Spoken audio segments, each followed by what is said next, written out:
all of these terms, but make sure that you're comfortable with that Dahl test from Brown versus Board of Education.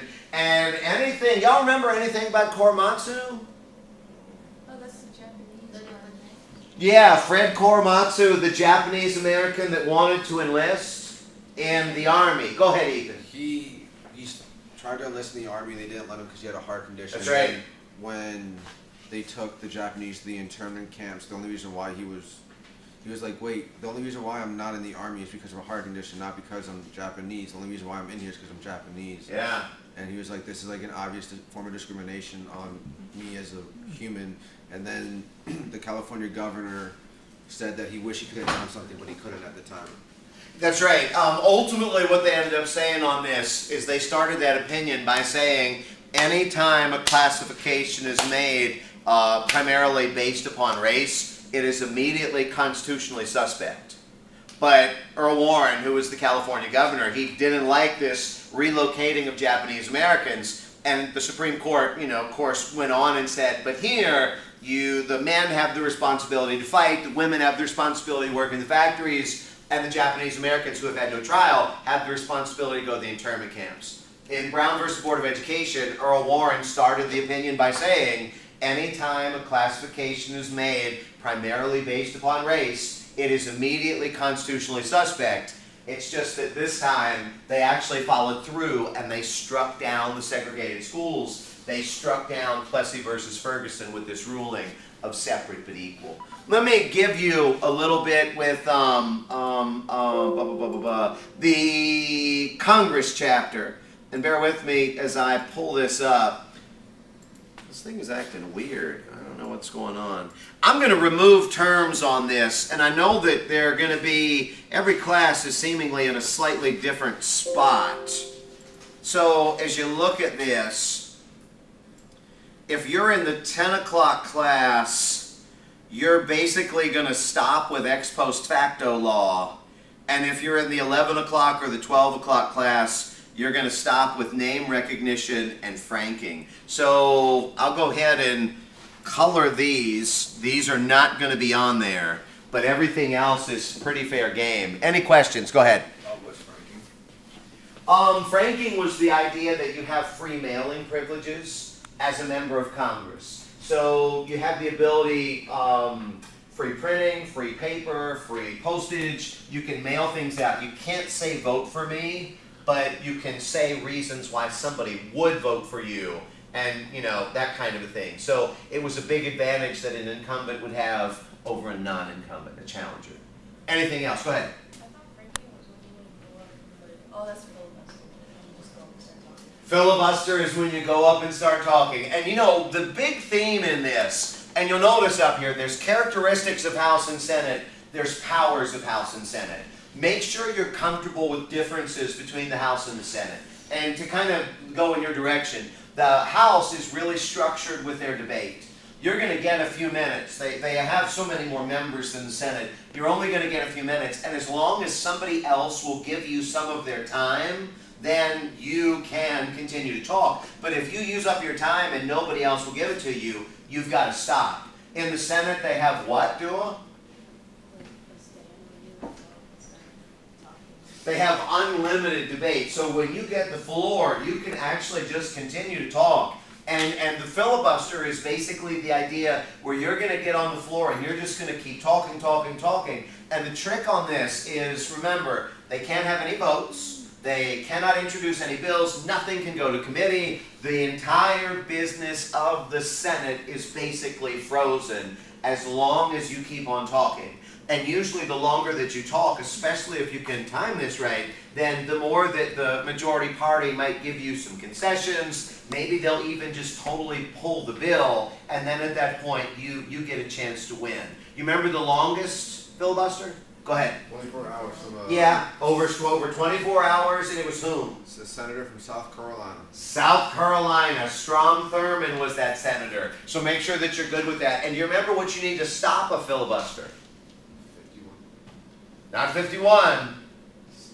60. What's it called? Cloture. C-L-O-T-U-R-E.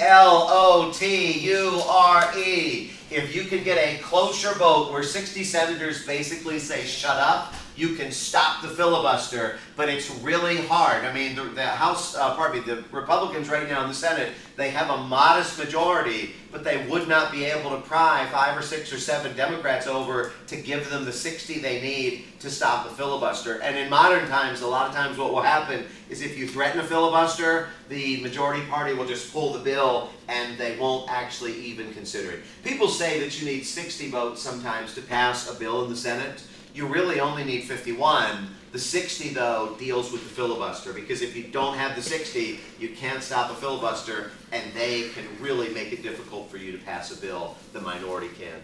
Anybody with anything else up here? Go ahead. So in like the chapter outline section, Yeah.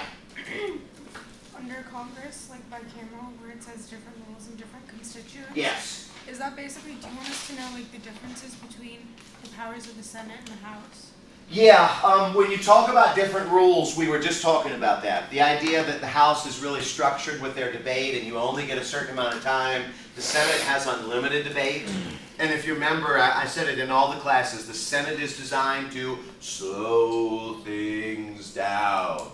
And that's part of the reason, why they do that. The different constituent part is, if I'm a senator, I'm representing the entire state primarily.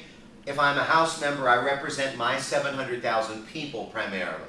So you're going to have a very different view, because if I'm only dealing with part of the state, I'm going to be looking to take care of the people that vote for me, and then I'll start thinking about what's good for the entire state.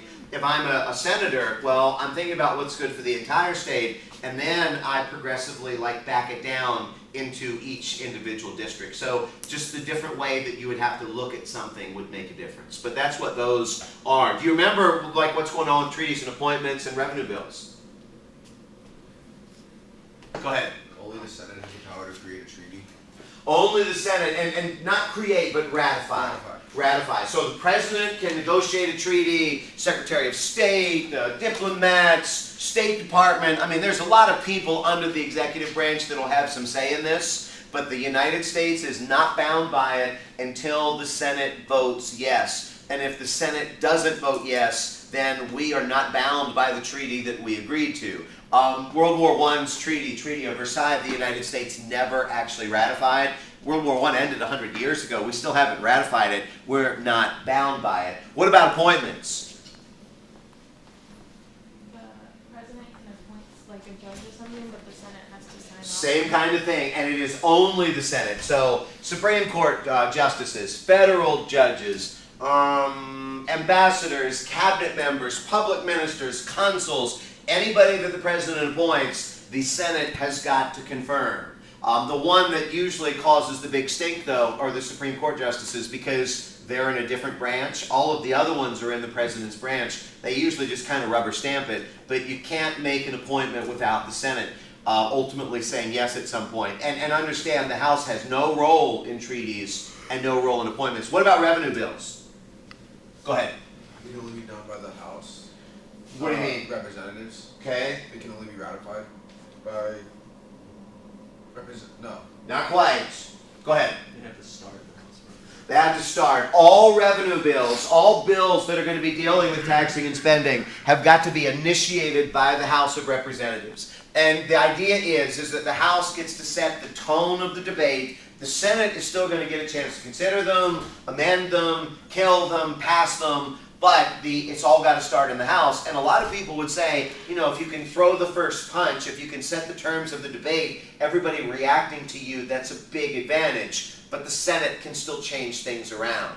Why did they give this power to the House? Anybody? Go ahead.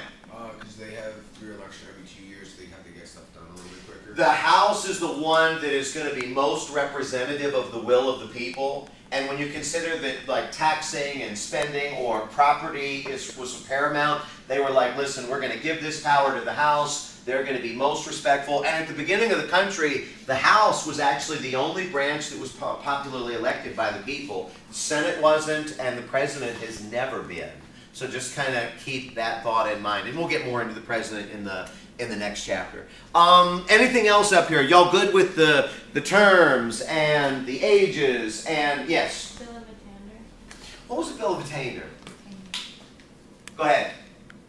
This might be ex post facto, but it means a law that was passed cannot be effective in the That's ex post facto, yeah. But since you brought it up, ex post facto literally means after the fact. And if you remember on that, if you pass a bill today, it's got to take effect in the future. And it should not deal with things that happened in the past. So remember on this, you pass it today, maybe it's a couple of months, maybe it's the first of the year that it takes effect, but it gives people a little bit of time to kind of figure out, that the bill had changed. If you make it retroactive, so what today is the 18th, if you pass something on April 18th and make it take effect on March 18th, what's the problem? People didn't know. Go ahead, Ryan. Yeah, like people really aren't informed, so they don't have good enough information. It's even more basic than that. Go ahead. If you did something like in that period of time, like where they passed it, and like now, like previously, then you get in trouble. Yeah, what you did when you did it was legal to do. But now if they make it retroactive, they're saying what you did when you did it, even though it was legal then, it's illegal now. You wouldn't know. And they're basically trying to screw you is what. That's why Article 1, Section 9 deals with the limits of the power of Congress, and Congress is not allowed to pass ex post facto. But let's go back to Ab's question. What's a bill of attainder? Go ahead. Is that when the legislator passes a bill declaring someone guilty or innocent? Exactly, and this is banned as well. The legislature passes a bill that bans, the legislature passes a bill that declares somebody guilty of a crime. And they ban this, why? Because you don't have your lawyer, you don't have your day in court, you lose your due process rights. I mean, if they could just basically declare you guilty, you have no role, no voice, no nothing in this process. So that's why that's banned. And just to make sure it's clear, Article 1, Section 8 deals with the powers of the Congress. Article 1, Section 9 deals with the limits on the power of Congress. Go ahead. I'm sorry, say again? Like, is there like an example that we talked about? 'Cause I don't There's not really an example. If you went out and got wild last weekend and you got charged with, public drunkenness and nudity, okay, are you guilty when they charge you? No. You have the ability to go to court. You have the ability to take the stand maybe. You have the ability potentially to have a jury. You get the idea. You're going to have a role. And you might even take the stand, okay? In a bill of attainder, they just say you're guilty. And you might not have even gotten a ticket or anything from anybody, any citation, but they say you're guilty, so you are. And I think what I had said in class was they would lock you up, and then they would go after your land, because when you're stuck in jail, you can't do anything to protect it. And then they would take your land, and then you would get out of jail, and you would not have your land anymore. So they were basically targeting people. That's what they were doing. Anybody with anything else up here? Yes? Can you just go over how a bill becomes a law again? Don't worry about that for this one. Yeah, don't worry about that for this one. Like I was saying, if you notice up here, reapportionment, gerrymandering, racial gerrymandering, hotlined, and how a bill becomes a law is off for all of you. name recognition.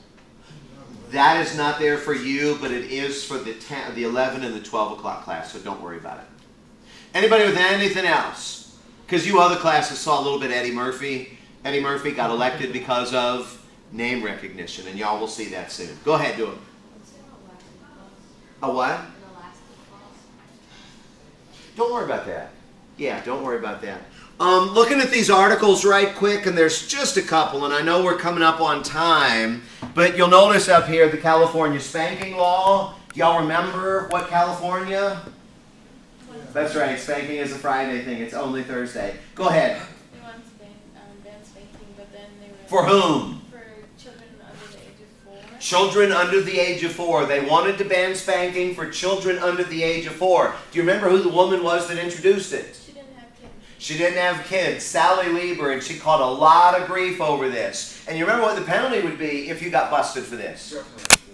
How much? A year? Up to a year in jail, and it was a misdemeanor offense. Make sure you tell me the story on this, because, it never passed ultimately. But make sure, Schwarzenegger is in this, and a number of other things. You remember the X Factor? We just talked about the X Factor. Jack and Jerry Ryan.